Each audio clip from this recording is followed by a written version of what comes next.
దైవమా నువ్వే చెప్పు నీ పేరేమిటో, ఉండే చోటేమిటో, చేసే పని ఏమిటో. దైవమా నువ్వే చెప్పు నీ పేరేమిటో, ఉండే చోటేమిటో, చేసే పని ఏమిటో. చెప్పరాదా అసలు నీ సంగతేమిటో, అందరూ ఉండి ఒంటరివై అర్థమేమిటో.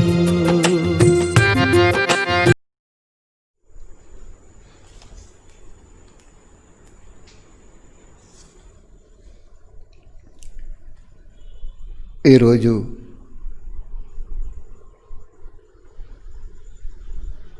మొత్తం కల్పంలో చాలా పవిత్రమైన రోజుగా మంచి మనసుతో ఆ శివబాబాని అనుభవం చేసుకోండి.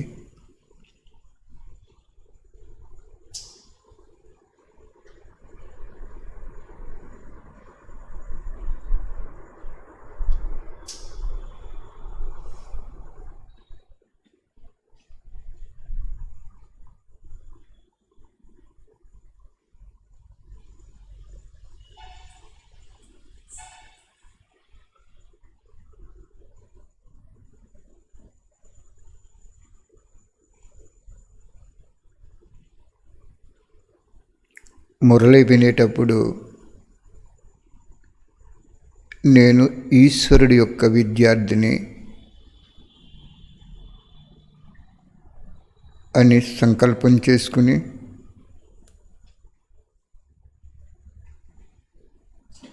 సంలగ్నతతో వినండి, అనుభవం చేసుకోండి. విన్న పాయింట్లు కార్యంలో తీసుకురావటానికి ప్రయత్నం చేయండి.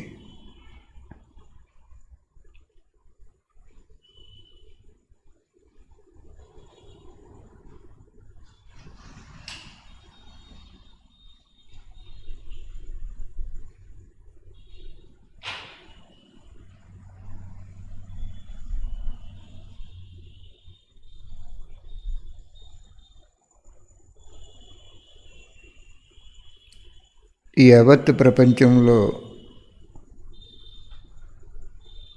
భగవంతుడు భూమి మీద అవతరించి 84 సంవత్సరాలు అయింది. ఈ ప్రజాపిత బ్రహ్మకుమారి ఈశ్వరీయ విశ్వవిద్యాలయం ద్వారా జ్ఞానం చెప్తున్నారని చాలామంది కూడా తెలియదు.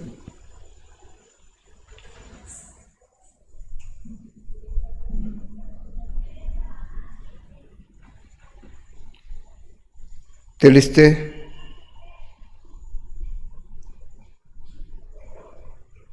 చాలా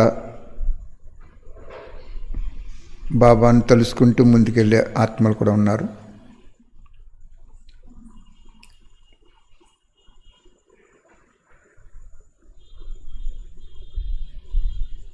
ఇప్పటి వరకు వింటున్న జ్ఞానులందరూ కూడా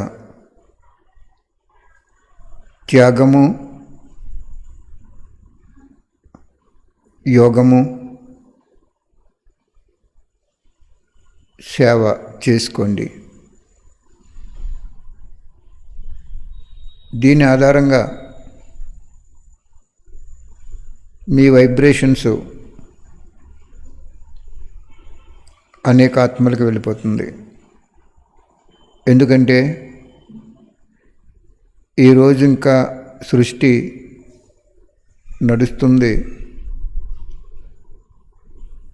ఎంత కరోనా ఉన్నా బయటికి వెళ్ళి ఏదో తెచ్చుకుని వండుకుని భుజించడానికి కొంత సమయం బాబా ఇచ్చారు. ముందు ఏం చెప్పారు బాబా? వైర్లెస్ టెలిఫోన్, ఏ సాధనం కూడా పనిచేయదు. బాగు చేద్దామనుకుంటే అది సమస్య రూపం అయిపోతుంది. వాళ్ళు సైంటిస్టులు ఎవ్వరికి కూడా టచ్ అవ్వదు, బాగు చేయాలి. బాగు చేయటానికి టచ్ అవ్వదు అంటున్నారు. ఆ ఫాల్ట్ ఏంటో. మరి అప్పుడు కరెంట్ లేకపోతే, కరెంట్ లేకుండా ఒక 2-3 రోజులు ఉండండి, ఏం జరుగుతుందో మన జీవితం. మోటార్ ఉండదు, వాటర్ ఉండదు, చీకటి, కఠినమైన చీకటి, భయభ్రాంతులతో కూడుకున్న చీకటి, దొంగతనాలు ఎన్నో జరిగిపోతాయి. అటువంటి సమయంలో తమోగుని ఆత్మలో పెచ్చి పెరిగిపోతారు. ఈరోజు నేను ఈ సీట్లో కూర్చోగానే బాబా ఈ విషయం చెప్పమన్నారని మీకు మనసులో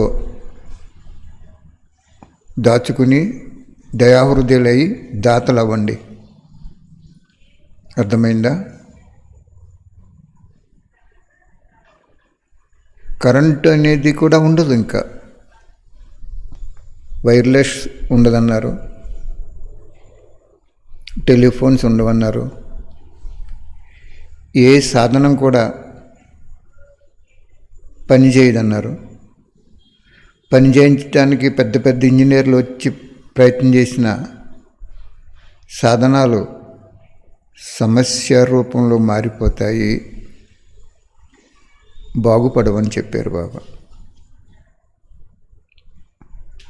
ఎందుకంటే ఆయన ఇచ్చారు, ఆయన మళ్ళీ పరంధామకి వెళ్ళిపోతున్నారు కాబట్టి అవి కూడా పనిచేయటం మానేస్తాయి. కొత్త సృష్టించడానికి అవన్నీ డమ్మీ అయిపోతాయి. కాబట్టి ఎందుకు బాబా ఈ విషయం చెప్తున్నారు అంటే, ఈరోజు మనకి మంచి రోజు. పురుషార్థాన్ని చేయటానికి, ఏదో శరీరాన్ని నింపుకోవటానికి ప్రతి ఒక్కరికి, బాబా పిల్లలందరికీ అనుకున్న దానికంటే ఎక్కువగానే ఉంది. సంతుష్టత అనేది బ్రాహ్మణాత్మకి శ్వాస లాంటిది. కాబట్టి వాణి చెప్పుకుందాం. ఎన్నో సంవత్సరాల క్రితం మధువన్లో వచ్చి ఈ వాణి చెప్పారు బాబా. ఇప్పుడు మనం సైన్స్ సాధనాల ద్వారా అందరి హృదయాలలో బాబా కూర్చోబెడుతున్నారు. ఎప్పుడు మనం ఊహించలేదు కదా యూట్యూబ్ ద్వారా వాణీలు వెళ్తాయని. కాబట్టి అనుభవం చేసుకోండి. కరెంట్ లేదు, 3 రోజులు లేదు, పరిస్థితి ఎలా ఉంటుందో చూడండి. వారం రోజులు లేదు, నెల లేదు, కంటిన్యూగా లేదు. కిరసనాల దీపం పెడదామంటే అది కూడా దొరకదు. కొవ్వొత్తి తొలగిందామంటే అవి కూడా ఉండవు షాపుల్లో తయారవిని. ఒక్కసారి ఆ పరిస్థితిని ఊహించుకోండి, పరిస్థితి ఎలా ఉంటుందో.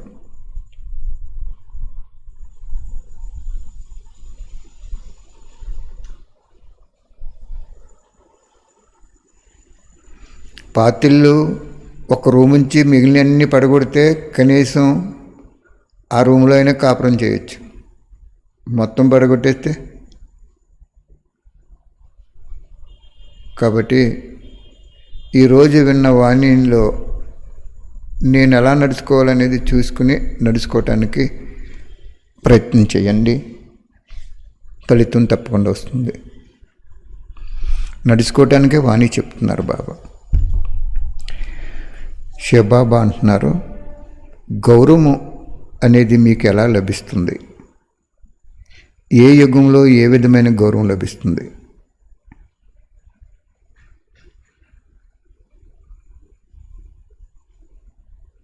మీరు సమానంలో స్థితిలై ఉంటే, సదా నిర్మాణంగా ఉంటే, స్వతహాగా గౌరవం లభిస్తుంది అంటున్నారు బాబా. స్వమానం అంటే స్వ అంటే ఆత్మాభిమాని స్థితిలై గౌరవానికి అతీతంగా ఉంటే గౌరవం లభిస్తుంది అంటున్నారు బాబా. స్వమానంలో ఉంటే ప్రకృతి దాసి అయిపోయినట్లు గౌరవం కూడా లభిస్తుంది. స్వమానము అంటే స్వ అంటే ఆత్మ, ఆత్మ నేను అని అనుభవంలో ఉంటే ప్రకృతి దాసి అయిపోతుంది అంటున్నారు బాబా.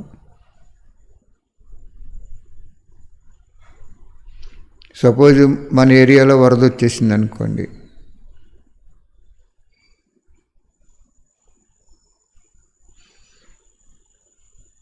కింద ఫ్లోర్ సగం మునిగిపోయింది అనుకోండి, అప్పుడు మనకి సహజంగా అలజడి వస్తుంది. తినుబండరు అలా తెచ్చుకుంటాం, గవర్నమెంట్ ఏం చేస్తుంది, పరిస్థితి ఎలాగొచ్చింది, బాబాయ్ ఎప్పుడో చెప్పాడు కరెక్టే, ఎప్పుడో కాదు ఎప్పుడూ చెప్తుంటాడు ఆయన. ఆ సమయంలో మనం యోగం చేద్దామంటే పరిస్థితులు బాగున్నప్పుడు యోగం చేయలేనప్పుడు, పరిస్థితులు బాగోలేనప్పుడు ఎలా చేస్తాం? చేయలేం.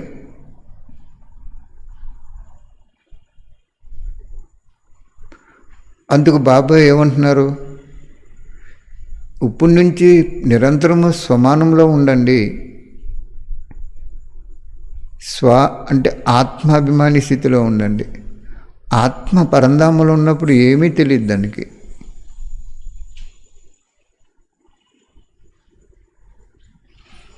నేను ఆత్మని శరీరం కాదు, ఈ పాత ప్రపంచంలో పాత్ర అభినయించడానికి వచ్చాను, పాత్ర పూర్తయిపోతుంది, ఇంటికి కూడా వెళ్ళిపోయే సమయం ఆసన్నమైపోయింది, తండ్రి వచ్చారు తీసుకెళ్ళిపోతారు అని మీకు స్వమానంలో ఉన్నప్పుడు బాబా ఏమంటున్నారంటే ప్రకృతి దాస్య అయిపోద్దటండి.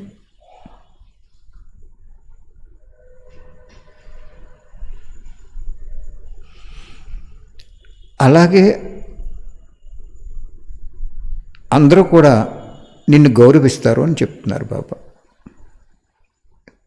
సర్వుల గౌరవం అడిగితే లభించదు.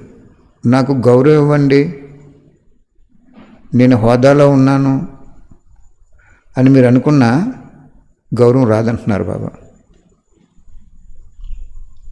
ఎప్పుడు వస్తుంది? ఆత్మాభిమాని స్థితిలై గౌరవానికి అతీతమైన స్థితిలై ఉంటే గౌరవం లభిస్తుంది అంటున్నారు. గౌరవం తీసుకోవాలని కోరికకి అతీతంగా ఉండండి. అందువలన సర్వుల ద్వారా శ్రేష్ఠ గౌరవం పొందటానికి పాత్రులు అవుతారు. ఇది అనాది నియమం. ఇది కూడా నియమం. ఇప్పుడు వరకు నాకు తెలియదు, బాబా చెప్పారే. ఏది అనాది నియమం? చాలా మంచి పాయింట్ చెప్పారు చూడండి బాబా. 20-30 సంవత్సరాలతో ఉన్నాను నేను, నాకు కూడా ఈ నియమం ఉందని తెలీదు. మనసులో పెట్టుకోవాలి ఈరోజు. ఎంత తండ్రి, ఎంత గొప్ప వాక్యాలు ఉన్నాయో తండ్రి. ఎందుకంటే ఈ సంగమయుగంలోనే ప్రతిరోజు వాణిని చదువుకోవటానికి, వినటానికి, ఆనందించడానికి సమయం ఉంది.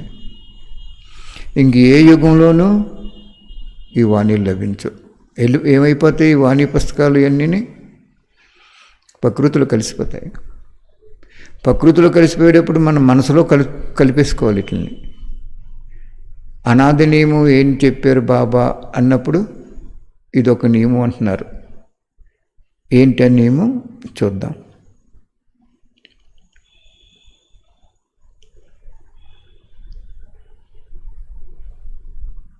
గౌరవం తీసుకోవాలని కోరికకి అతీతంగా ఉండండి. అప్పుడే సర్వుల ద్వారా శ్రేష్ఠ గౌరవం పొందటానికి పాత్రులు అవుతారు. ఇది అనాది నియమం. బాబా ఏమంటున్నారు చూసారు, గౌరవం అడిగితే వచ్చేది కాదు. నువ్వు సమానంలో ఉండి నిర్మాణంలో ఉంటే సహజంగా గౌరవం వచ్చేస్తుంది. ఇదొక గౌరవాన్ని అడగొద్దన్నది అనాది నియమం అంటున్నారు బాబా. మనకి ఎన్నో వాణీలు చెప్పారు కదా, నేను టీచర్ని, నేను ఇన్ఛార్జిని, నేను యోగిని, నేను జ్ఞానిని అని నువ్వు అనుకున్నావంటే ప్రసిద్ధ అవ్వు అన్నారు. సమానం అంటే ఆత్మాభిమాని స్థితి. మన ఆత్మ మన నివాసం వెళ్ళిపోవటానికి చాలా తక్కువ సమయం ఉంది, ఇంకెళ్ళిపోతాం. ఈ శరీరం వదిలేస్తాం, ఉండదు ఈ శరీరం. బ్రహ్మబాబాకే శరీరం లేదు, వదిలేశారు ఆయన.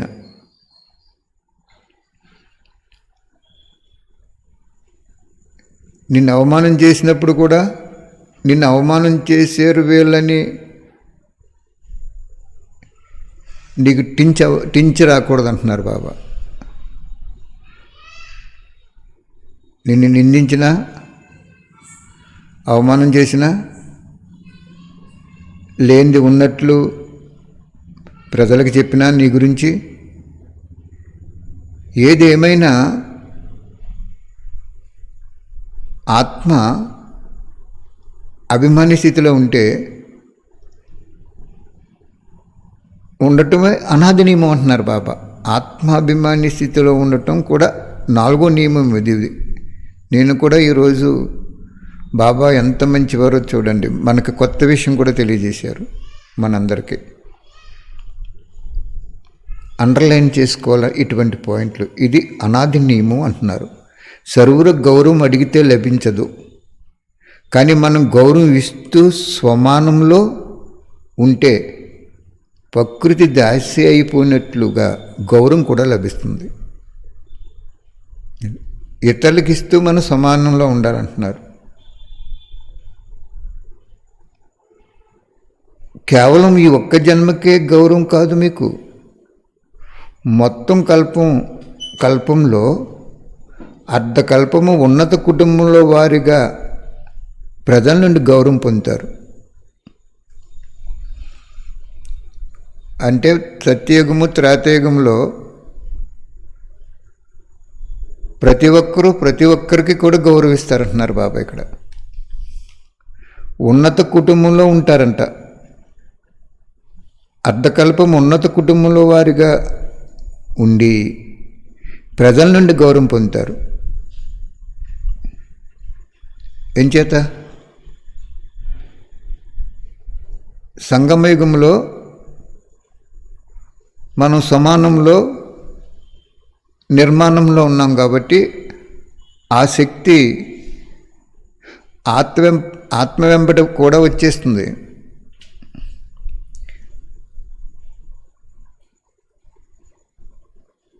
ద్వాపర సత్యత్రేతాయుగంలో కూడా 33 కోట్ల ప్రజల్లో మనకెంతో గౌరవం లభిస్తుంది అంటున్నారు బాబా. ఇప్పుడు ప్రజలు రాజ్యాన్ని పరిపాలించే వాళ్ళని గౌరవిస్తారా? ఎదురుగుండా ఉంటే గౌరవిస్తారు, తర్వాత తిడతారు కూడా, అలా చేయలేదు, ఇలా చేయలేదు, ఇలా చేయలేదని. అక్కడ అలా ఉండరంటున్నారు బాబా. పూర్తిగా ప్రజల నుండి గౌరవం పొందుతారు. మిగిలిన అర్ధకల్పము భక్తుల ద్వారా గౌరవం పొందుతారు. ఈ ఒక్క జన్మ, ఈ అంతిమ జన్మ, శాశ్వత జీవితంలో ఉన్నటువంటి సమయంలో, మనం ఇంటికి వెళ్ళిపోతున్నటువంటి సమయంలో అద్భుతమైన తండ్రి వచ్చి అద్భుతమైన విషయాలు చెప్తున్నప్పుడు నువ్వు ఈ ఒక్క జన్మలో స్వమానము ఆత్మాభిమాని స్థితిలో ఉండి గౌరవం అనేది గౌరవించాలి, నన్ను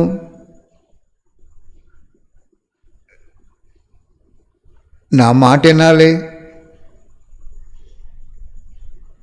అనేటువంటి స్థితి నీకు లేకుండా ఉంటే అనాది నియమం అంటున్నారు. ఇది భగవంతుడు పెట్టుకున్న నియమం. అంటే ఈ నియమంలో ఉన్న వాళ్ళకి ఈ ప్రాప్తి వస్తుందని పెట్టుకున్నారు ఆయన. ఈ అనాది నియమము బాబా ఏమంటున్నారు, అర్ధకల్పము ప్రజల నుండి మీకు లభిస్తుంది, సత్యత్రేతయుగంలో ప్రజల నుండి లభిస్తుంది. మిగిలిన అర్ధకల్పము భక్తుల నుండి లభిస్తుంది మీకు. గుళ్ళోకి వెళ్ళినప్పుడు ఏ భక్తుడైనా ఆ విగ్రహాన్ని నిందించడు కదా, ఎంత గౌరవిస్తారు. కొంతమంది నదిలో స్నానం చేసి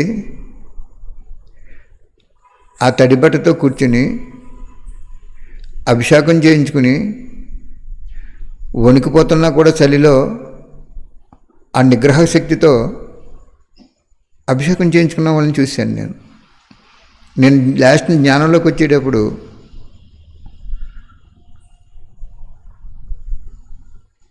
ఒక సముద్రం దగ్గర స్నానానికి వెళ్ళాం మేము. మా వదిన గారి శరీరంలో వెంకటేశ్వర స్వామి వచ్చేవారు. ఆ వదిన గారు రండి వెళ్దాం అందరం అంటే కారులో వెళ్ళాం. అప్పుడు నాకు ఆ రోజు నా జీవితంలో చాలా భక్తిగా ఉండేవాడిని, కానీ ఆ రోజు ఏంటో నాకు ఏమీ తెలియట్లేదు. శరీరం ఈరోజు నాకు జ్ఞాపకం చేస్తున్నారు బాబా. ఆ రోజు ఈ రోజుగా జ్ఞాపకం చేస్తున్నారు. నేను వెళ్ళాను, వదిన గారు కూడా వెళ్ళాను. వదిన గారు, నేను, ఇంకా పిల్లలది వచ్చినట్టు గుర్తు నాకు. అప్పుడు నేను సముద్ర స్నానం చేయలేదు. నాకు ఏమి తెలియట్లేదు, చేయాలని లేదు. నెత్తి మీద కొన్ని నీళ్ళు జల్లుకోమని వదిన గారు చెప్తే చెయ్యండి అంటే నేను చేయనండి వదిన గారు, నాకు ఏమో ఇవాళంతా ఇదేదో ప్రపంచం కింద, ఇది అసలు ఎందుకు పెద్ద పనికిరాని ప్రపంచం కింద కనపడుతుందని అన్నాను. ఆవిడ నెత్తి మీద నీళ్ళు జల్లారు. ఫోన్లో కొన్ని నెత్తి మీద నీళ్ళు జల్లుకోండి అన్నారు. గుడి దగ్గరికి వస్తే పెద్ద క్రౌడ్. అక్కడ రామేశ్వరం ఏదో కరెక్ట్, రామేశ్వరం అంటే ఇక్కడ అమలాపురం దగ్గర సముద్రం దగ్గర. అది అక్కడ గుళ్ళోకి వెళ్ళాక అరటిపళ్ళు ఇసిరేస్తున్నారు గర్భగుడిలోకి, కొబ్బరికాయలు అక్కడే కొట్టేస్తున్నారు. కొంతమంది స్నానం చేసి వచ్చి తుడుచుకోకుండా కూడా అక్కడ కూర్చుని అభిషేకాలు చేయించుకుంటున్నారు ఆ వరండాలో. ఇంకా నాకు గుళ్ళోకి వెళ్ళ బుద్ధి లేదు. ఈశ్వరుడు గుడి అది, శివలింగాన్ని చూడాలనిపించలేదు. ఏదో ఒక మైకం కమ్మేసినట్టు అనుభవం అయిపోయింది. తిరిగి వచ్చేసాను. అప్పుడు తర్వాత బాబా లభించాడు చాలా కొద్ది రోజుల్లోనే. అంటే భగవంతుడు మనం తెలుసుకునే ముందు ఆయన మనల్ని తెలుసుకుంటాడు కోసం అనిపించింది నాకు ఈరోజు. ఈ బిడ్డ ఇంకా 4-5 రోజుల్లో, వారం రోజుల్లో నా బిడ్డ అవుతాడు. ఈ బిడ్డని నన్ను తెలుసుకోకముందే అతన్ని ఒక అతీతంగా చేయాలని ఆయనకు ఆలోచన ఉంటుందేమో అనిపించింది నాకు ఆ రోజు. సముద్ర స్నానానికి వెళ్ళి సముద్ర స్నానం చేయకుండా, గుళ్ళోకి వెళ్ళకుండా, కొబ్బరికాయ ఇవ్వకుండా, అరటిపళ్ళు ఇవ్వకుండా వెళ్ళిన వాళ్ళు వెళ్ళినట్టు వచ్చేసాను అంటే ఒక దైవశక్తి, ఆత్మాభిమాని స్థితి అలా ఉంటుందా అని ఈరోజు అనిపిస్తుంది. అలా ఆ స్టేజ్లో ఉండాలి మనం. ఆత్మాభిమాని స్థితి అంటే బాబా ఎగ్జాంపుల్ చెప్పారు. ఇప్పుడు నాకు కూడా అనుభవం చేశారు, మీకు కూడా అనుభవం చేశారు. అప్పుడు బాబా అంటున్నారు, ఆత్మాభిమాని స్థితి నేను గిఫ్ట్గా ఇచ్చాను నీకు, అంచేత నువ్వు శరీరాన్ని కంప్లీట్ మర్చిపోయావు. శరీర సంబంధికులు ఈ పాత ప్రపంచంలో జరుగుతున్నటువంటి రజో ప్రధాన కర్మలు కూడా మర్చిపోయావు. ఆ స్థితిని తెచ్చుకోవాలటండి ఇప్పుడు మనం. ఎంత గొప్ప అద్భుతమైన స్థితి అంటే నాకు ఆ రోజు చాలా ఆశ్చర్యం వేసిందండి. కాబట్టి బాబా ఇక్కడ మనకేం చెప్తున్నారంటే, ద్వాపర కలియుగాన్ని నుండి కూడా భక్తులు నీ విగ్రహానికి అంత గౌరవం ఇస్తారో, ఈ ఒక్క జన్మ ఈ అనాది నియమాన్ని నువ్వు పాటించి బిడ్డ అని చెప్తున్నారు బాబా మనకి. అర్ధకల్పం ఉన్నత కుటుంబంలో వారిగా ప్రజల నుండి గౌరవం పొందుతారు. మిగిలిన అర్ధకల్పము భక్తుల ద్వారా గౌరవం పొందుతారు. ఇక మీ అంతిమ జన్మలో చైతన్య రూపంలో మీ గౌరవాన్ని మీరే చూస్తారు. చైతన్యమైన మీరు ఈ జడ చిత్రాలను చూస్తున్నారు కదా. మొత్తం కల్పంలో గౌరవం పొందటానికి ఆధారం ఏంటి అని అడుగుతున్నారు బాబా. ఇంకా ఇంకో పాయింట్ మరి బాబా చెప్తారేమో చూద్దాం. అల్పకాలిక వినాశీ గౌరవాన్ని త్యాగం చేయాలి అంటే సమానంలో స్థితులు అవ్వాలి, నిర్మాణంగా అందరికీ గౌరవం ఇవ్వాలి. ఇలా ఇవ్వటమే తీసుకోవటము. గౌరవం ఇవ్వటం అంటే ఏంటో చెప్తున్నారు బాబా. ఇంకోటి కూడా మనం చెప్పలేదు బాబా, మనకు టచ్ చేస్తున్నారు.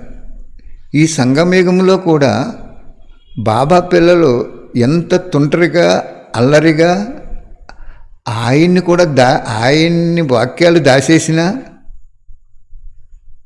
మరి 43 సంవత్సరాల క్రితం వాక్యాలు ఇవన్నీ ఎలాగున్నా ఆయన గౌరవంలో ఆయన ఉండిపోయారు.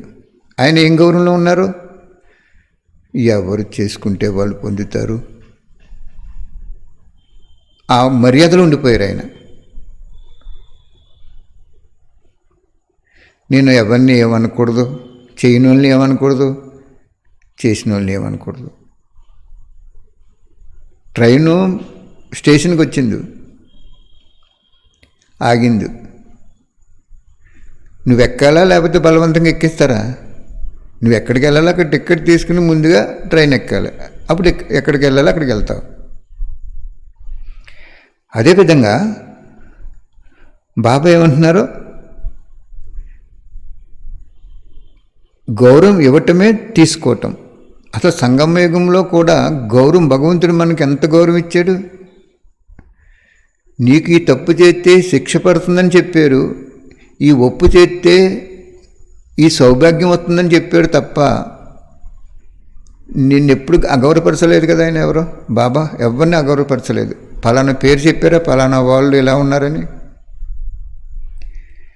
33 కోట్లలో లాస్ట్ పోస్ట్ కూడా నాకు ఇష్టం అని చెప్పారు బాబా. ఎందుకు ఇష్టమో ఆయన చెప్పారు. ఎందుకు ఇష్టం చెప్పండి, ఒక్క నిమిషం మీ మనసులో ఆలోచించుకోండి. ఈ జ్ఞానము ప్రాయలోపం అయిపోతుంది, ఇంక దొరకదు మనకి. ఈ జ్ఞానరత్నాలతో ఆడుకోండి, మీలో మీరు మననం చేసుకోండి. ఏంటి జ్ఞానరత్నాలు?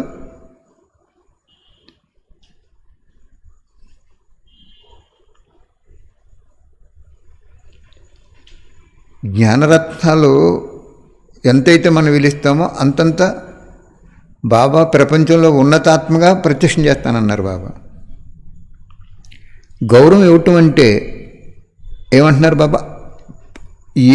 ప్రతి ఆత్మని, నీ షణ్ముఖంలోకి వచ్చిన ప్రతి ఆత్మని ఉత్సాహ ఉల్లాసాల్లోకి తీసుకురావాలి, ముందు పెట్టాలి. వండర్ఫుల్ పాయింట్ చెప్పారు ఇక్కడ బాబా. ఏ ఆత్మ అయితే నీతో మాట్లాడుతుందో, ఎదురుగా వచ్చిందో, ఏదైనా సంబంధ సంపర్కాలకు వచ్చిందో, ఆ ఆత్మని ఉత్సాహ ఉల్లాసాల్లోకి తీసుకెళ్తూ ముందు పెట్టు, అది గౌరవం అంటున్నారు. వండర్ఫుల్గా చెప్పారు బాబా.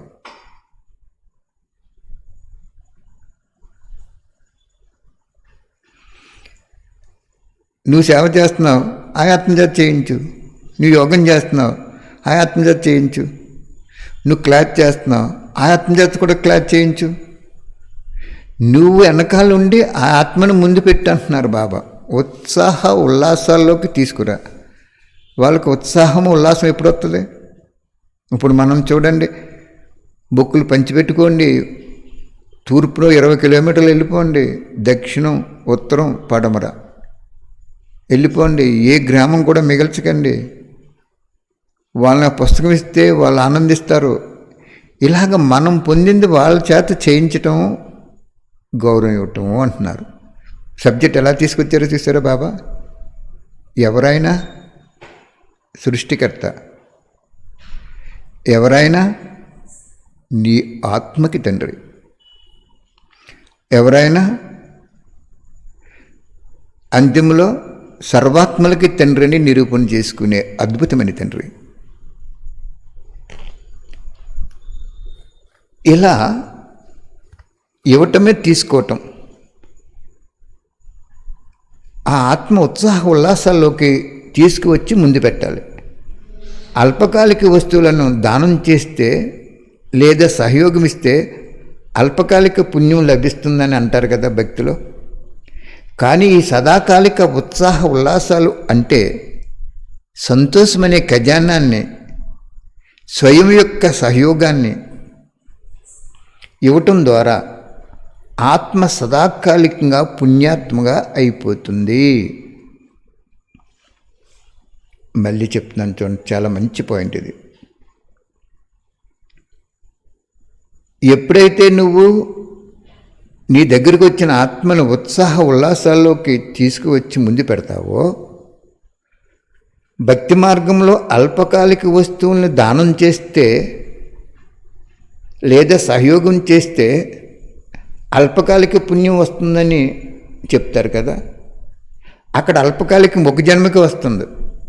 ఎవరైనా ధనవంతులు ఒక కాలేజీకి సైట్ ఇచ్చి లేదా కాలేజీ కట్టించి పలానా వాళ్ళు పేరు పెడతారు కదా, వాళ్ళకి మళ్ళీ జన్మలో చదువు సునాయాసంగా వచ్చేస్తుంది అంటున్నారు అని చెప్తాం కదా మనం. కానీ అది ఒక జన్మకే. కానీ ఇది బాబా ఏం చెప్తున్నారు, కానీ ఈ సదాకాలిక ఉత్సాహ ఉల్లాసాలు అంటే సంతోషమనే ఖజానాన్ని, స్వయం యొక్క సహయోగాన్ని ఇతరాత్మ ఇవ్వటం ద్వారా ఆ ఆత్మ సదాకాలిక పుణ్యాత్మగా అయిపోతుంది. నువ్వు దగ్గర దాచుకోకూడదు ఏదీని. నీకు బాబా ఏదైతే చెప్పారో అది ప్రతి ఆత్మకి ఇచ్చేయాలి. అప్పుడు ఆ ఆత్మ ఉత్సాహం పొంది సదాకాలిక పుణ్యాత్మ అయిపోద్ది అంటున్నారు బాబా. మేము సర్వమానవాళి బుక్ తయారు చేసినప్పుడు చెప్పాను మీకు, ఇక్కడ ఎక్కిన ట్రైను రాత్రి 10:30కి ఎక్కింది, సాయంత్రం 6:30 వరకు కూడా మేము అందులో రాస్తానున్నాం పాయింట్లు. ఆ రోజు మాకు తెలీదు. త్వరగా ఆ పుస్తకం తయారు చేయాలి, ప్రపంచం అంతా కూడా అందించాలని బాబా నాకు ఈరోజుకి అదే చెప్తారు. ఏమీ వద్దండి, మీ బంధువులు ఎవరైనా ఇంటికి వచ్చినప్పుడు ఇంకా కరోనా తగ్గిస్తారు బాబా, తప్పకుండా మనకు ఛాన్స్ ఇస్తారని నమ్మకం ఉంది. మీరు గౌరవంగా ఎవరైనా ఇంటికి వచ్చినప్పుడు ఏం చేస్తారు, ముందు మంచి వస్తున్నారని చెప్పగానే మీకు వాహనం ఉంటే పంపి వాళ్ళని ఆహ్వానం చేస్తారు. రాత్రి 1 గంటకు వచ్చినా కూడా జస్ట్ రింగ్ చేయమ్మా, ఫోన్ దగ్గర పెట్టుకుంటాను అని పంపిస్తారు. ఇష్టం లేని వాళ్ళు అయితే ఏమంటాం, ఏదో ఆటో ఎక్కి వచ్చేయమంటాం, లేదా ఏదో చెప్తాం, అర్థమైపోద్ది అక్కడ ఆ మాటల్లో. అప్పుడు మనం ఏం చేస్తాం, ఒక స్వీటు మైసూరు పాకమో ఏదో స్పెషల్గా రప్పించి వెళ్ళేటప్పుడు బట్టలు పెడతాం.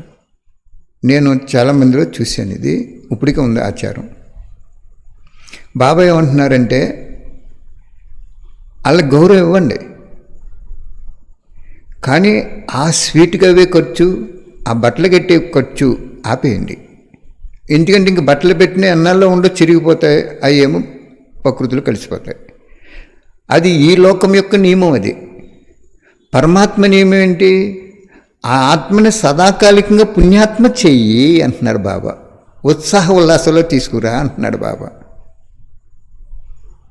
ఎలా తీసుకొస్తావు నువ్వు ఉత్సాహ ఉల్లాసాల్లో? మొన్న ఒక అక్కే 100 సర్వమానవాళి బుక్కులకు పంచిపెట్టారు ఒక కార్యక్రమంలో. అందుకు బాబా ఏం చెప్తున్నారంటే, ఆ స్వీట్ని నాలుకకి మధురం చేస్తుంది, ఈ పుస్తకం అనే స్వీటు మనసుని మధురం చేస్తుంది. ఆ వస్త్రాలు కొంత అభిమానాన్ని, గౌరవాన్ని పెంచుతుంది, కానీ చిరిగిపోతాయి. కానీ ఈ పుస్తకం అనే వస్త్రం ఏంటి మనకి 60 రూపాయలు అదేని, ఒక 6 రూపాయలు ఇదేని పుస్తకం. ఈ 66 రూపాయలతో అమ్మా, ఈ కలియుగము ప్రతి ఇల్లు కష్టాల కడలతో ఉందమ్మా, కష్టాలనే సముద్రంలో తేలియాడుతుంది అమ్మా. సమానంలో ఉండి ఈ పూజ గదిలో ఒక్క పేజీ చదువుకో అమ్మా, ఈ పుస్తకం రోజు నీ కష్టాలు ఆయన చెప్పమ్మా అని మీరు ఏమక్కలేదు. ఆ 3 మాటలో మాట్లాడండి, 3 లోకాలకు అధిపతి అయిపోతారు వాళ్ళు.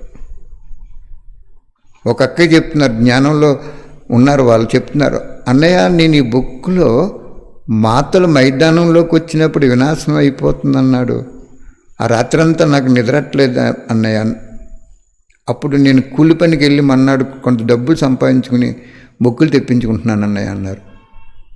అంటే మాతల మైదానంలోకి వెళ్ళటం అంటే ప్రతి ఇంటికి ఒక పుస్తకం ఇచ్చేసామనుకోండి, చిన్న పుస్తకమో పెద్ద పుస్తకమో మన స్తోమతను బట్టి, వాళ్ళు ఆ బుక్ చదివి నా ఆత్మకి తండ్రి వచ్చాడా అని ఆత్మ ఉత్సాహ ఉల్లాసాలకు వెళ్ళిపోయింది అనుకోండి. బాబా ఏమంటున్నాడు, ఆత్మ సదాకాలిక పుణ్యాత్మ అయిపోతుంది. అదే గౌరవం ఇవ్వటం అంటే, అదే స్వమానం అంటే. అర్థమైందా? ఒక అక్కయ్య గారు కొత్తగా ఒక అన్నయ్య వచ్చి ఇక్కడ బుక్కులు పంచి పెడుతున్నారు చుట్టుపక్కల గ్రామాల్లో. అన్నయ్య నేను ఇక్కడ ఉండి చేసుకుంటానన్నారు. సరే అన్నాం. రోజు 5 పుస్తకాలు సర్వమానవాళ పుస్తకాలు ఇచ్చి, అన్నయ్య ఆ పెద్ద బుక్ కూడా తీసుకుంటావా అమ్మా అని అడగండి అంటే, కొంతమంది మీరు 100 మందిని అడిగితే 10 మంది తీసుకుంటారంటే అలాగే అడిగారు అన్నయ్య. ఒక అక్కయ్య గారు గబాబా లోపలికి వెళ్ళి ఆ డబ్బులు తెస్తే తక్కువ ఉందండి, తక్కువ ఉన్నా కాడ ఆయన్నే ఫోన్ చేశారు నాకు, అక్కలేదు ఇచ్చే అన్నయ్య పర్వాలేదు అన్నాం. ఆవిడ చదివేసుకునండి, ఓన్లీ 10 రోజుల్లో చదివేసుకుని, బాబు ఎంత మంచి పుస్తకాన్ని ప్రసాదించారు మాకు, ఇంకా పెద్ద పుస్తకం ఏదైనా ఉంటే ఇయ్యండి అన్నారు. అదే చెప్తున్నాడు ఇక్కడ బాబా. ఆ ఆత్మను ఉత్సాహ ఉల్లాసాల్లో తీసుకురావాలంటే ఏం చేయాలి? మనం ఉయ్యల్లో పెట్టి ఊగల. చూడండి, మధువనంలో ఎన్నో ఊయళ్ళు ఉంటాయి. ఆ ఊయల్లో ఊగితే ఊగొచ్చు, తప్పులేదు, వాళ్ళు కూడా రిఫ్రెష్ కొంచెం కట్టారు. కానీ ఇప్పుడు మనసు యొక్క ఊయల్లో ఊయళ్ళు ఉండాలి మనకి. ఇంకా ఆ ఊయళ్ళు అన్నీ అయిపోయినాయి. రేపు మీకు ముందు ఈరోజు బాబా జస్ట్ మొదలెడదాం ఉండేప్పుడు కరెంట్ ఆగింది. చక్కటి యోగం చేసుకున్నాను నేను, బాబా టచ్ చేశారు. ఇదే కరెంటు 3 రోజులు ఆగిపోతే ఏం చేస్తారు మీరు? ఇప్పుడు ఇంకా కొంచెం బయటికి వెళ్ళి ఏదైనా తినుబండాలు తెచ్చుకోవటం, నిద్ర, ఇవన్నీ కూడా కొంచెం సుఖం ఉంది మీకు ఇక్కడనే. కానీ ముందు అటువంటి రోజులు వచ్చేటప్పటికీ మీ యోగం ఎలా ఉండాలంటే, మీ ఇల్లు సగం మునిగిపోయినా యోగస్థితిలో ఉంటే అసలు మన దగ్గరికే చేరదు. ఏం చేత ప్రకృతి దాసి అయిపోద్ది అంటున్నారు అక్కడ. జాగ్రత్తగా అర్థం చేసుకోండి ప్రతి ఒక్క పాయింట్. ఇది కూడా 43 సంవత్సరాల క్రితం చెప్పారు బాబా. సమానంలో ఉంటే, నిర్మాణంగా ఉంటే ప్రకృతి దాసి అయిపోయినట్లు మీకు సత్యత్రేతయుగంలో ప్రజలు చాలా గౌరవిస్తారు. ద్వాపర కలియుగంలో భక్తులు గౌరవిస్తారు. కానీ కలియుగంలో కూడా ఈ అంటే మనకి సంగమయుగంలో ముందు వస్తుంది ఒక పాయింట్, చాలా సూపర్గా ఉంటుంది. అది చదువుకుందాంలేండి.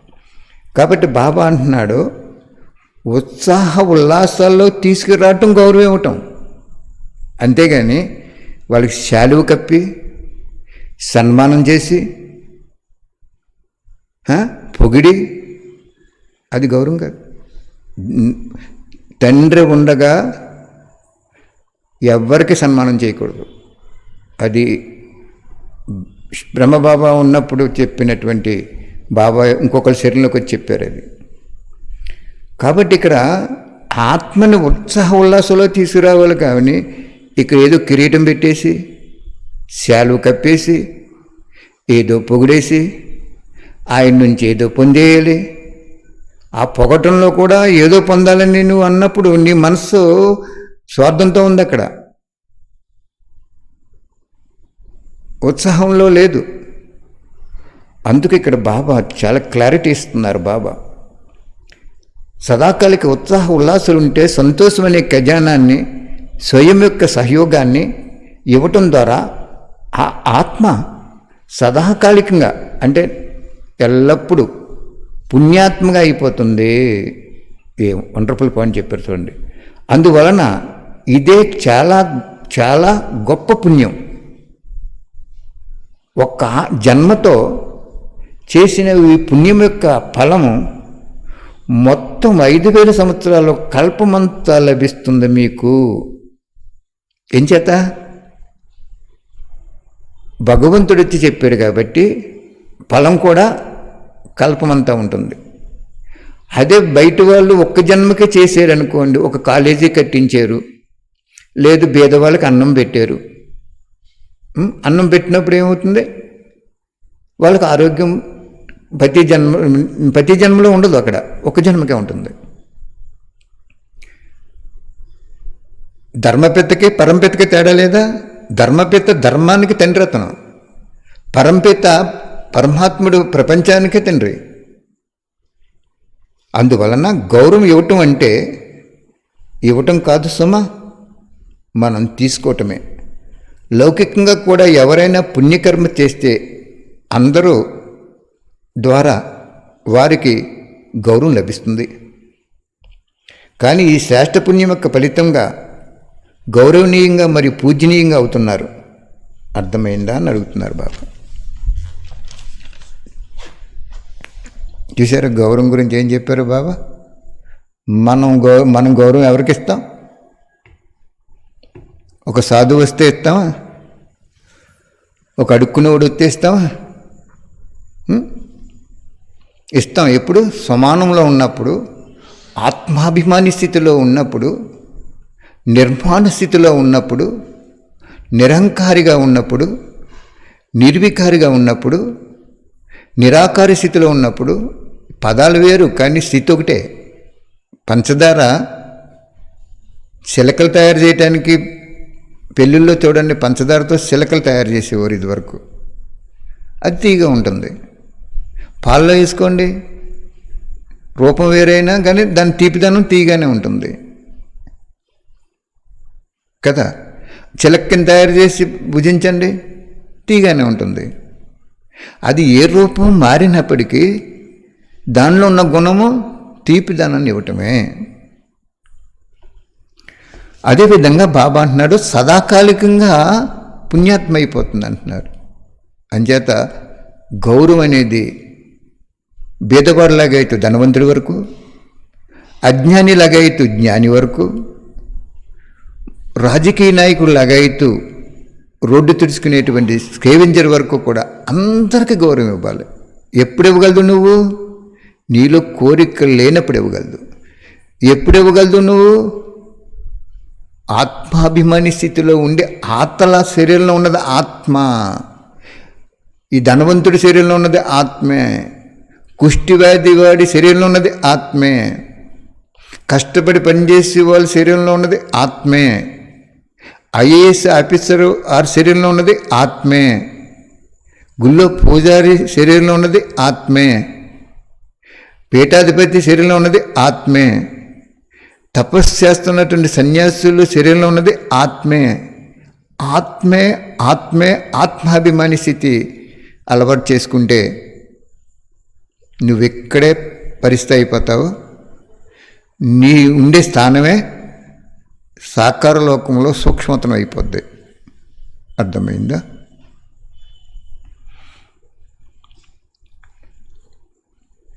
బాబా ఇంకేం చేయాలని అడుగుతున్నారు. ఇంకా ప్రతి అడుగులో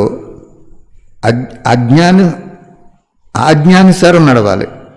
అజ్ఞానులను కూడా ఆజ్ఞానుసారంగా నడవాలి. ఎవరైతే ప్రతి అడుగులో శివబాబా ఆజ్ఞాకారిగా అయి నడుస్తారో వారు ముందు మొత్తం విశ్వం బలి అయిపోతుంది. వండర్ఫుల్ పాయింట్ అన్నమాట ఇది. ఏం చెప్తున్నారు బాబా? ప్రతి అడుగులో ఆజ్ఞానుసారంగా నడవండి. ఎవరైతే ప్రతి అడుగులో శివ్ బాబా ఆజ్ఞాకారిగా అయి నడుస్తారో శివబాబాకి, వారు ముందు మొత్తం విశ్వం బలిహారం అయిపోతుంది. భగవంతుడు అబద్ధం ఆడు కదా, అబద్ధం ఆడతారా? ఆడరు కదా. పొగుడుతారా? పొగడరు కదా. ఏం చెప్తున్నారు ఇక్కడ?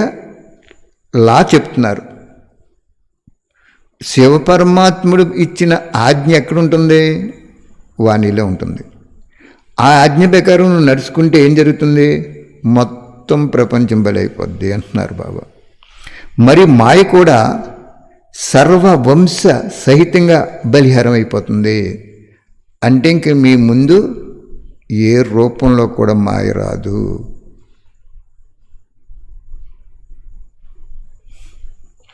మాయ మాట మాటకి యుద్ధం చేస్తుంది అంటే ప్రతి అడుగు శివ్ బాబా ఆజ్ఞానుసారం లేనట్లే, సదా ఆజ్ఞానుసారంగా నడవటం లేనట్లే. అందుకే మాయ కూడా బలిహారం అవ్వలేకపోతుంది. మీ ముందు యుద్ధం చేస్తుంది, యుద్ధంలో దింపుతుంది. అందువల్ల మాట మాటికి యుద్ధం చేయిస్తుంది. మనం ఇంకా అలా జరుగుతుంది ఇలా జరుగుతుందని అరుస్తున్నామంటే మాయా రూపాలన్నీ నిన్ను ఓడించడానికి ప్రయత్నం చేస్తున్నాయని గుర్తించుకో అంటున్నారు బాబా.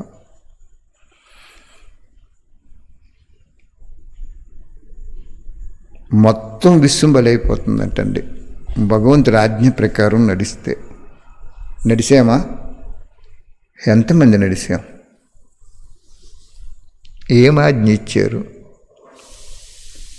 అని పరిశీలించుకుంటూ ఉండాలి.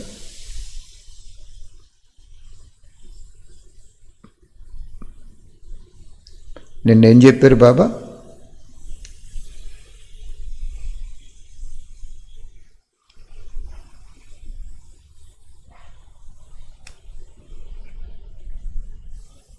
రోజు రోజుకి వాణ్ణి చాలా లోతుగా, చాలా నీట్గా, చాలా స్పష్టంగా చెప్తున్నారు బాబా. నెక్స్ట్ పాయింట్కి వెళ్ళిపోవచ్చు కదా మనం. మొత్తం విశ్వం బలైపోతుందంట ఆత్మకి, ప్రపంచం అంతా బలైపోతుందంట బాబా ఆజ్ఞ ప్రకారం నడిస్తే. బాబా ఆజ్ఞ ఏంటి? ఆ 4 రోజు మనకి భోజనం ఎలా అయితే చేస్తున్నామో 4 అనుభవం చేసుకోండి. 1, స్వయానికి స్వయం ఎప్పుడు కూడా గొప్ప ప్రసిద్ధిగా చెప్పుకోకూడదు. ప్రసిద్ధి ఎవరు గొప్ప చెప్పుకోకూడదు. నేను యోగిని, జ్ఞానిని, పలానా పలానా పలానా. నువ్వు ఓన్లీ ఆత్మ అంతే. కోరికంటే ఏంటో తెలియనప్పుడు ఉంటేనే బీజరూపి స్థితి అన్నారు బాబా. మరి ఎన్ని కోరికలు ఉన్నాయి మనకి? చాలా కోరికలు. ఆయన ఏం చేస్తాడు? ఒక కోరిక తీరితే నా దగ్గర అవుతారంటారు. కోరిక తీరుస్తాడు, తర్వాత నువ్వు ఇంకో కోరిక. ఈ కోరికలు ఎలాగొస్తాయంటే, వృక్షానికి వ్రేళ్ళు ఎలాగొచ్చి నాటుకుపోతుందో, వృక్షాన్ని నిలబెట్టేస్తుందో అలాగ మనల్ని బలిహారం అవ్వకుండా నిలబెట్టేస్తుంది. అందుకే కోరిక ఇచ్చా మాత్రం అవిద్య స్థితే బీజరూపి స్థితి అన్నాడు. మనం చూడండి, ఇప్పుడు చాలామంది యోగం చేస్తున్నారు, 4 గంటలు 3 గంటలు చేస్తున్నారని తెలుసుకున్నాను నేను. కానీ అది మంచిదే, కానీ కోరిక ఉండకూడదు. ఇంకా ఎవరిని ఏది అడగకూడదు. ఇంకా అది కరెక్ట్ యోగం. చాలామంది ఏమంటున్నారు? బాబా చెప్పారు, సూక్ష్మతంలో సందేశం వచ్చింది, 4 గంటలు బాగా చేయండి, అమృతవేళ బాగా చేయండి అంటున్నారు. చేస్తున్నాం, వేలు కూర్చోటున్నాము, నిద్రపోతున్నాము, లేకపోతే నిజంగా చేస్తున్నాము, అవన్నీ బాబాకి తెలుసు. కానీ ప్రయత్నంలో లోపం లేదు కదా. కానీ ఆ ప్రయత్నంలో నీకు సఫలత వచ్చినప్పుడు నీకు ఇంకా కోరిక ఉండదు. అది గుర్తించుకో. నువ్వు ఎవరిని ఏమి అడగవు. ఇంకా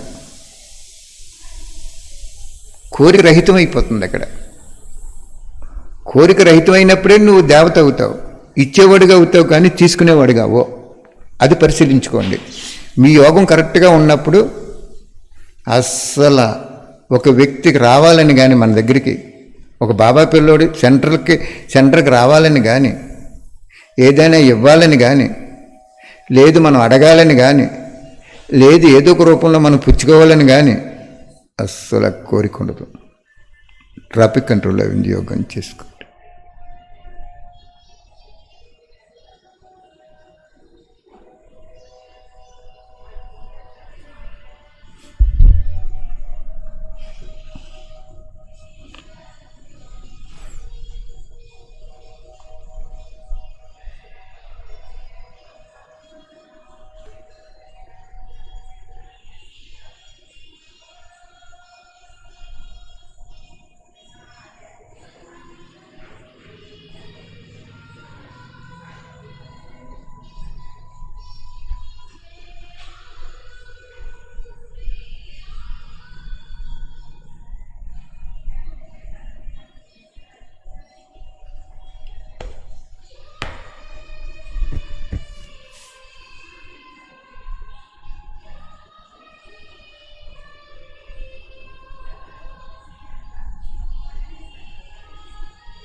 అందుచేత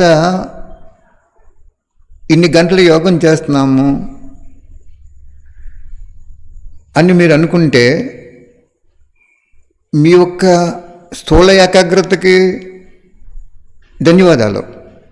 కానీ ఆ స్థూల ఏకాగ్రతలో సూక్ష్మశక్తి కనుక పెళ్ళూపికినప్పుడు నీ పరిస్థితి ఎలా ఉంటుందంటే అస్సలు ఎవ్వరు కూడా నీకు టచ్ అవ్వరు. ఒక వస్తువు టచ్ అవ్వదు, ధనం టచ్ అవ్వదు, వ్యక్తి టచ్ అవ్వరు, వైభవం టచ్ అవ్వదు, ఈ పాత ప్రపంచం టచ్ అవ్వదు, లౌకిక అలౌకిక పరివారం కూడా టచ్ అవ్వదు. బాబా ఒక్కడే టచ్ అవుతాడు. అర్థమైందా?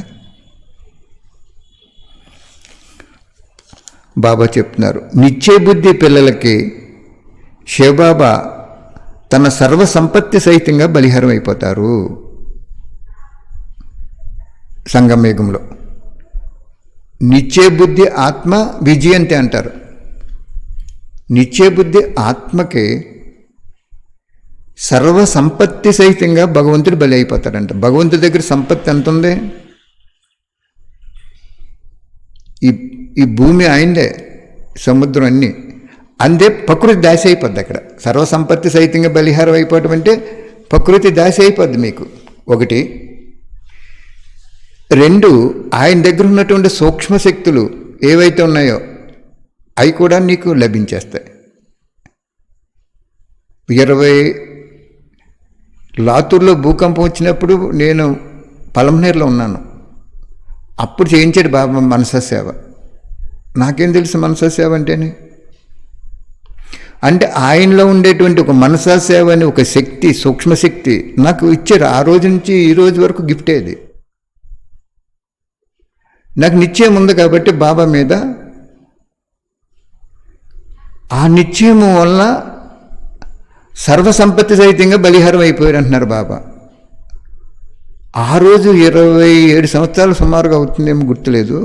లాతూర్ భూకంపం వచ్చినప్పుడు మేము మధువన్ వెళ్తున్నాం. తర్వాత ఆ ముందు పలమనేరులో యోగం చేయిస్తున్నాను నేను. అప్పుడు బాబా యోగం చేయించారు.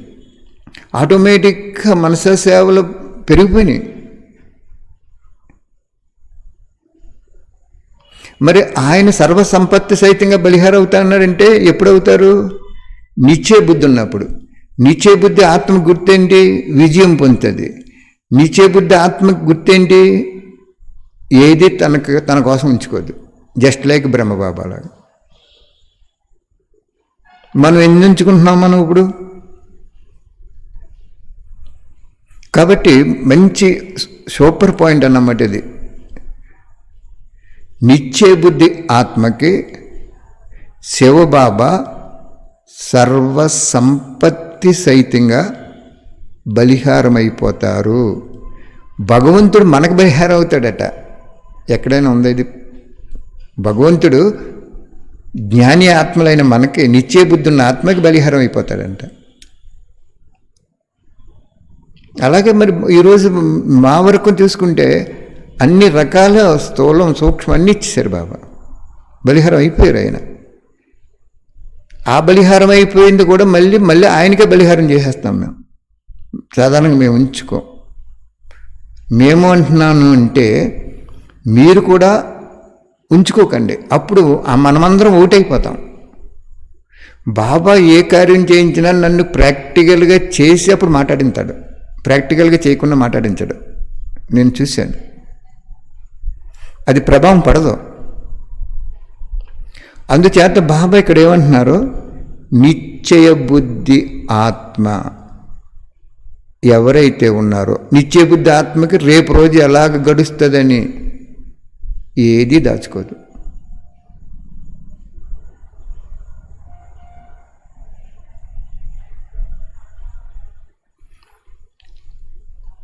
ఆ ఆత్మకి స్వయం భగవంతుడు సర్వ సంపత్తి సహితంగా బలిహారం అయిపోతాడట. 95లోనో 96లోనో గూడెం వచ్చాం మేము. 30,000 రూపాయలతోటి 6 వచ్చాం. 30,000 రూపాయలతోటి 6 వచ్చి ఎలా బతుకుతామని కూడా ఆలోచించలేదు నేను. భగవంతుడు నడిపించిన మహత్తర యజ్ఞం అనుకున్నాం. కానీ ఈరోజు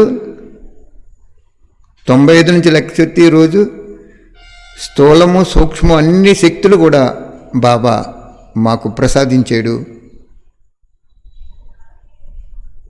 ఆ నిశ్చయమే బాబాని బలి చేసింది. మరి మీరు వింటున్నందుకు మీరెంత నిశ్చయం ఉంటారో చూసుకోండి. ఈ రోజు నుంచి నిశ్చయం అంటే ఏంటి అన్నయ్య మాకు తెలియట్లేదంటే, నిశ్చయం అంటే రేపు రోజుకైతే దాచుకోకూడదు, అది నిశ్చయం.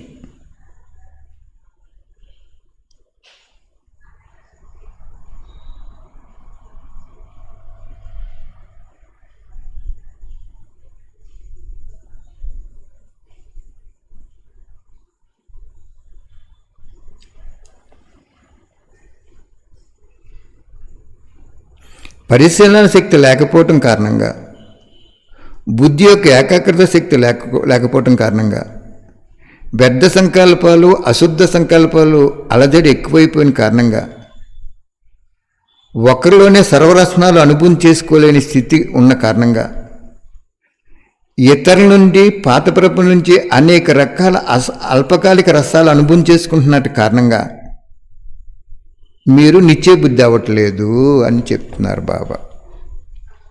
అర్థమైందా? నిశ్చయ బుద్ధి ఆత్మకి గుర్తు. ఇంకా ఈ పాత ప్రపంచం రసం అనుభవం అయిపోతుంది. రకరకాల రసాలు అనుభవం అవుతున్నప్పుడు నీకు నిశ్చయ బుద్ధి లేదని చెప్తున్నారు బాబా.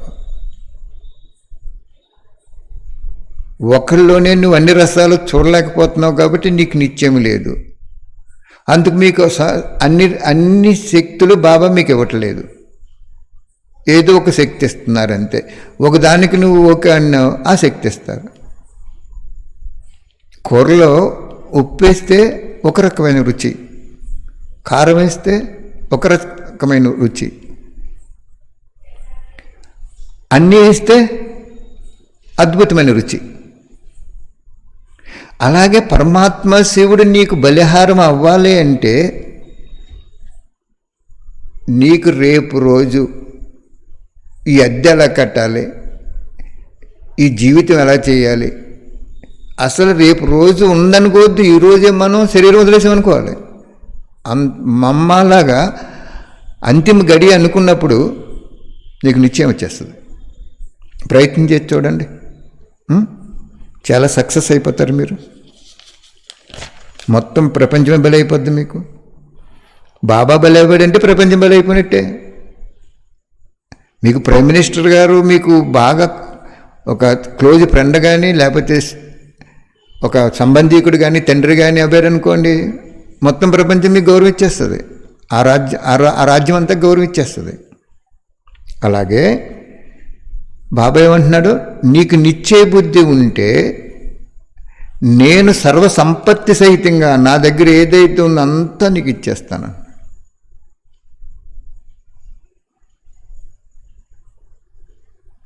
భగవంతుడు ఇచ్చేస్తాడంటే ఇది పెద్ద లాటరీ లాంటిది కదా మరి మనకి. పరీక్షలు వచ్చినాయి అంటే పరిపక్వం అవటానికని ఆలోచించండి అంటున్నారు బాబా. పరీక్షలో పరిపక్వం అవటానికి వచ్చినాయి. ఇంకా తుఫాను వస్తుందన్నప్పుడు మామిడి తోట ఉందనుకోండి, తుఫాను వస్తుంది, చాలా భీకరంగా గాలి ఎక్కువ ఇస్తున్నప్పుడు మనం ఏం చేస్తాం, కొద్ది పక్వానికి వచ్చిన పళ్ళు కోసేస్తాం, లేకపోతే రాలిపోతాయి, కింద పడి పగిలిపోతాయి. అలాగే పరీక్షలన్నీ కూడా పరిపక్వ స్థితిని చేర్చడానికి వచ్చినాయి అని నిశ్చయ బుద్ధి ఆత్మకి ఉంటుందట. అర్థమైందా? సరిపోతుంది కదా మరి. ఈరోజు సమయం కూడా చూసుకోవాలి కదా.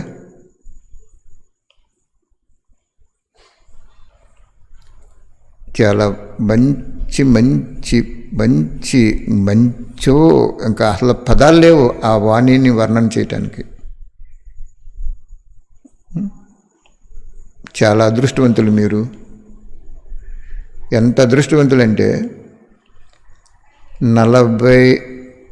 6 సంవత్సరాల నుంచి వాణీలు హయ్యెస్ట్ మీకు 3 నెలలు క్లోజ్ చేసేస్తాడు.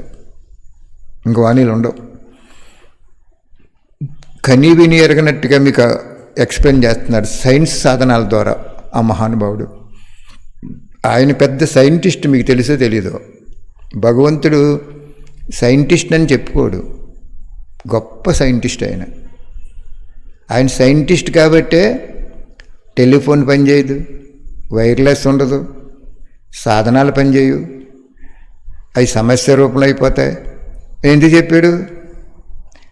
ఆయన ఏ డేట్ వరకు కరెంట్ ఇవ్వాలో, ఏ డేట్ వరకు నీరు ఇవ్వాలో, ఏ డేట్ వరకు ఈ సృష్టిని ఉంచాలో కాలచక్రానికి మహాకాలుడు కాబట్టి ఆయన దగ్గర అన్ని శక్తులు ఆయన నుంచే బయటకు వచ్చి ప్రపంచం కింద ఏర్పడింది. అది గమనించుకోండి, గుర్తించుకోండి. నష్టోమోహ స్మృతి స్వరూపంగా అయిపోండి. బుద్ధులైన పరమాత్మ శివుడి ఆజ్ఞా పత్రాలపై ప్రయాణం చేయండి. వానిలో ఏం ఆజ్ఞ ఇచ్చాడో అదొక పడవ అనుకుని అందులో ప్రయాణం చేయండి. అప్పుడు మీ జీవితం ఉంటుంది. ఈ కొద్ది సమయంలో మీ జీవితం ఎలా ఉంటుందంటే పుష్పాల తోటలాగా సుగంధి సువాసనతో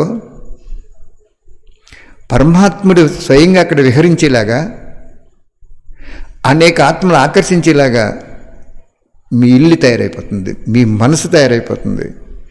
మీ దేహము స్వమానంలో, ఆత్మ దేహాన్ని స్వమానంలో ఉంచేస్తుంది. అంటే దేహానికి అతీతం అయిపోతుంది ఆత్మ. కోమలో ఉన్న వాళ్ళు ఎలా ఉంటారు?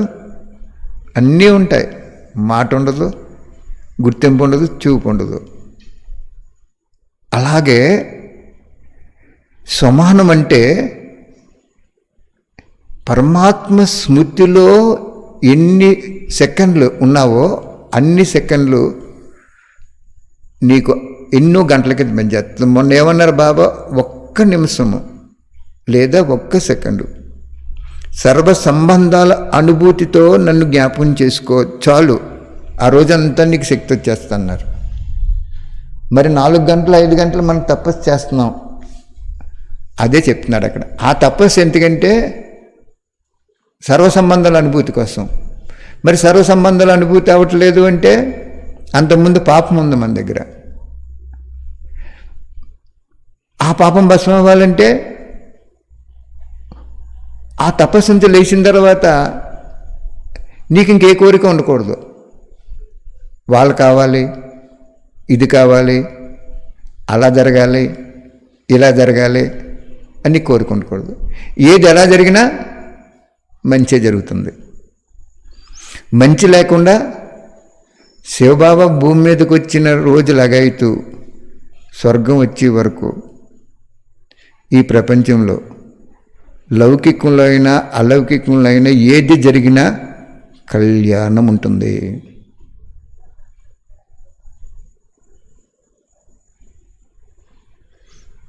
గుర్తించుకోండి. ఆయన ఆజ్ఞ ప్రకారం నడవండి. ఇంకొక హయ్యెస్ట్ 2 monthsలో వాణిలు అయిపోతాయి. ఈ ఎపిసోడ్స్ అన్నీ కూడా ఒక పెన్ డ్రైవ్ లేదా మెమరీ కార్డులో తయారు చేసేస్తారు. మీకు 300, 350, 250 వాట్సాప్ లేని ఫోన్లు కూడా పనిచేసేలాగా మెమరీ కార్డ్స్ ఇవన్నీ తయారు చేస్తారు. చక్కగా మాతలు చదువుకోలేరు, శరీరం సహకరించదు. అటువంటిప్పుడు ఆ ఫోన్ పెట్టుకుని చక్కగా అలాగా వింటుంటే స్వయంగా భగవంతుడు నీ ఇంటికి వచ్చి నిన్ను ఆయన మనసనే ఊయలేసి ఊపుతూ ఏడుస్తున్న పిల్లవాడిని ఉయ్యాల్లో వేసి భుజం మీద తట్టి నడ్డి మీద తట్టుతారు కదా పిల్లల్ని. ఒక జోలపాట పాడేటప్పుడు నిద్రపోతాడు. అలా చేసేస్తాడు బాబా మిమ్మల్ని చాలా కొద్ది సమయంలో. ఎందుకంటే మీకు 77 వరకు 350 వాణీలు ఎన్నో ఉన్నాయి చూశాను. మీకు రేపు చెప్తాను వాణీలు ఏ సంవత్సరాలు ఎలా ఉన్నాయో. అక్కడ నుంచి 80 వరకు 89 వరకు తగ్గినాయి. 90 నుంచి బాగా తగ్గిపోయినాయి. సంవత్సరానికి 8 సార్లు 10 సార్లు 12 సార్లు వచ్చారు బాబా.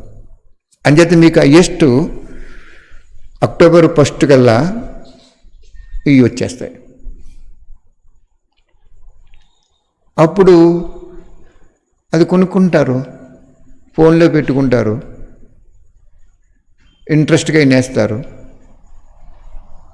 ఆత్మ బుద్ధిలైన స్పష్టమైపోతుంది. బుద్ధికి పట్టిన మురికంతా తొలగిపోతుంది. మనసు సత్యంగా ఉంది. బాగా గుర్తించుకోండి, బాబా పిల్లలకి మనసు సత్యంగా లేకుండా అసలు జ్ఞానంలోకి రారు. 33 కోట్లు రారు. కానీ పరీక్ష మనసు సత్యం గురించి పరీక్ష పెట్టడు, బుద్ధి లైన్లు స్వచ్ఛత గురించి పరీక్ష పెడతాడు. అది రేపు చెప్తారు బాబా. బుద్ధి లైన్ సత్యంగా ఉన్నప్పుడే కదా మౌంట్ ఆబు వెళ్తారన్నారు అంతిమ ట్రైన్లో. మనసు సత్యంగా ఉన్న వాళ్ళు వెళ్తారని చెప్పాడు అక్కడ. బుద్ధి ఎప్పుడైతే సత్యంగా ఉందో మనసు ఆటోమేటిక్గా సత్యం అయిపోద్ది. ఏం చేస్తే మనసు ఒక గుర్రం లాంటిది, అది అనేక రకాలుగా భ్రమిస్తుంది. ఆ మనసులో కలిగిన సంకల్పం బుద్ధికి టచ్ అవుద్ది. ఆ బుద్ధిలో జ్ఞానం ఉన్నప్పుడు ఇది కరెక్ట్ కాదు అని చెత్తపుట్లో పాడేస్తుంది ఆ సంకల్పాన్ని. సంస్కారంలోకి ఎంటర్ అవనివ్వదు, బుద్ధిలోనే ఎంటర్ అవనివ్వదు. బుద్ధిలోకి ఎప్పుడైతే రాలేదో కర్మేంద్రియాలకి రాదు, కర్మేంద్రియాలకి ఎప్పుడైతే రాలేదో కర్మ జరగలేదు, కర్మ ఎప్పుడు జరగలేదో సంస్కారంలో ఎంటర్ అవ్వలేదు. అర్థమైందా? ఆత్మలో మనస్సు, బుద్ధి, సంస్కారం అని 3 శక్తులు ఉన్నాయి. నీకు ఎక్కడ కలిగింది సంకల్పము? మనసులో కలిగింది. ఎక్కడికి వచ్చింది అది టచింగ్? సూక్ష్మశక్తి బుద్ధిలోకి వచ్చింది. బుద్ధి ఏం చేసింది? ఈ మెదడు రక్త మాంసాలతో కూడిన మెదడుకి సంకేతం ఇస్తుంది. అది ఏం చేసింది? కర్మేంద్రుల ద్వారా కర్మ చేయించింది. ఆ చేసిన కర్మ ఎక్కడ రికార్డ్ అయిపోయింది? సీసీ కెమెరాలో ఎలా రికార్డ్ అయిపోతుందో నిరంతరం సంస్కారంలో రికార్డ్ అయిపోయింది. మళ్ళీ సంస్కారంలో రికార్డ్ అయింది ఏమైంది? మన్నాడు మనసుకు టచ్ చేసేసింది.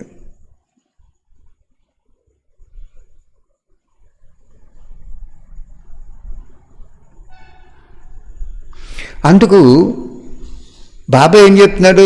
బుద్ధి లైన్ క్లియర్గా ఉన్న వాళ్ళే మధువనం వస్తారు అంతిమ ట్రైన్, అదే లాస్ట్ ట్రైన్, ఇంక ట్రైన్ ఉండదు అని డేట్లతో సహా చెప్పారు. చాలామంది స్లైడ్స్ పెట్టారు, పదే అది వినిపిస్తున్నారు. కాబట్టి సమయం దగ్గరికి వచ్చేసింది అది. అంచేత నీకు ఇక్కడ బుద్ధి లైన్ క్లియర్గా ఉండాలి తప్ప మనసు సత్యత కట్ చేశాడు అక్కడ. మనసు సత్యత ఇంతవరకు జరిగింది, కానీ బుద్ధిలో స్వచ్ఛత ఉండాలి. బుద్ధిలో స్వచ్ఛత ఉన్నప్పుడు దైవ గుణాలు వస్తాయని ఒక వాణిలో చెప్పాడు బాబా.